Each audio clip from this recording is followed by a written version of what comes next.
Deoghar circuit house में आज पूर्व केंद्रीय मंत्री सुबोध कांसा ने पत्रकारों से बात करते हुए कहा, केंद्र की मोदी सरकार महंगाई पर मौनी बाबा बने हुए हैं, जबकि आज पेट्रोल और डीजल के भाव आसमान छू रहा है।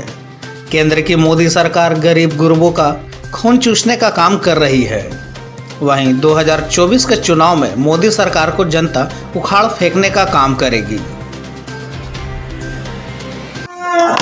गुलजार हुआ है कोरोना के चलते, तो एक तो इस धरती पे आते हैं तो ऐसे ही आदमी का मान प्रफुल्लित हो जाता है, एनर्जेटिक हो जाता है। मैं कह सकता हूं कि अब ऑलमोस्ट 2 साल झारखंड सरकार के भी होने जा रहे हैं, लेकिन ये 2 साल के दौर में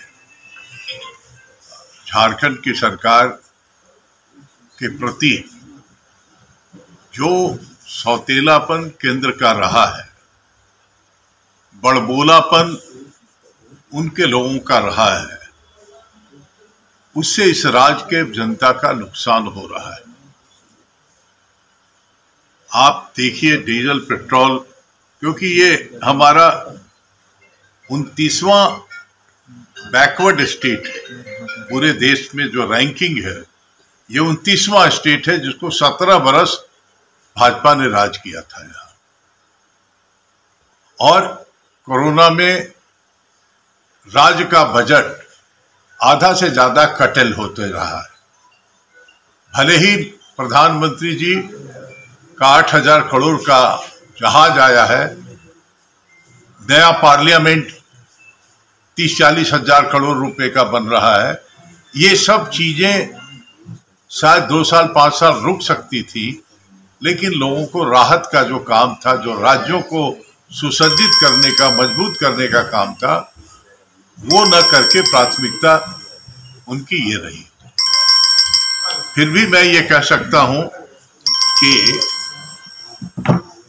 कि झारखंड की सरकार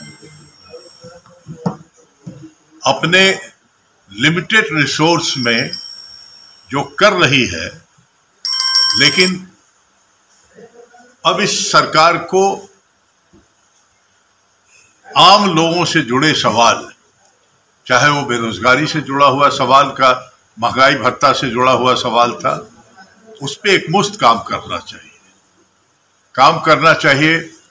हमारे किसानों के सवाल पे बहुत काम हुए हैं, लेकिन अस्थायी तौर पे अगर झारखंड की नीति और नियत, क्योंकि हमारा अपना लड़का यहाँ देवघर का बेटा है जिसको ये मौका मिला है, वो इस काम को, झारखंड को एक हॉर्टिकल्चर राज्य में परिवर्तित कर कैश क्रॉप जिसको कहा जाए, उस दिशा में किसानों को प्रेरित कर। तो अपने हुक्मरानों से परेशानी है, जो दिल्ली से राज चलाना चाह रहे हैं ना, उनके चलते बर्बादी है।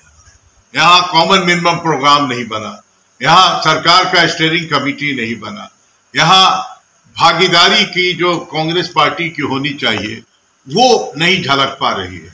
तो दिल्ली वालों का है, क्योंकि वहीं से वो जो हम लोगों के पदाधिकारी कहा जाए या उनको क्या हाकिम कहा जाए, वो हाकिम लोगों का राज के चलते यहाँ बर्बादी है।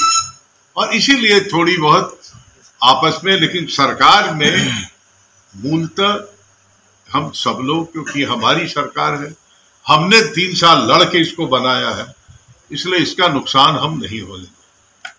महंगाई के मुद्दे पर विपक्ष का जो एक आक्रोश या विरोध होना चाहिए आम जनता के लिए, वैसा कहीं दिखता नहीं है विपक्ष की ओर से।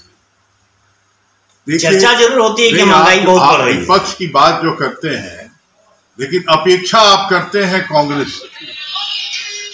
क्षेत्रीय पार्टियों का विपक्ष की रोल भी, महंगाई जो है वो राष्ट्र में के नीति और नियत के चलते हो रहा है, उनके चलते हो रहा है।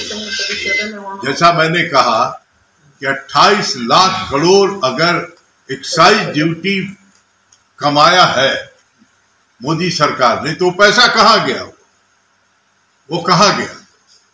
यही में गया ना ये पैसा, ये जो सेंट्रल विस्टा बन रहा है और उनका जो अमेरिका की तरह एयरफोर्स 1 प्लेन आ रहा है 8 है, तो ये अगर है मोदी जी का कार्यशैली तो निश्चित तौर पे महंगाई बढ़ेगा, बढ़ रहा है। जहां उद्योग का क्षेत्र में हम आगे बढ़ पा रहे हैं, जहां एक्सपोर्ट के क्षेत्र में हम आगे बढ़ पा रहे हैं, रियल एस्टेट हमारा धंस गया है। हमारा कोई भी आज आप देखिए कोयले का महामारी किए हुए है, ये जानबूझ करके कोयले का महामारी किया और इससे अडानी को फायदा हो गया कि ऑस्ट्रेलिया से इंपोर्ट कर रहा है कोयला। इतना बड़ा खेल चल रहा है इस तो देश बेचुआ ये सरकार है, तो निश्चित तौर पे आम आदमी को, लेकिन जो अपेक्षा मैं आपको बताऊं कि अगर देखिए तो राहुल गांधी आंख में आंख डाल के वही लड़ रहा है और कोई नहीं। Hey there. Subscribe to my channel and also press this bell icon.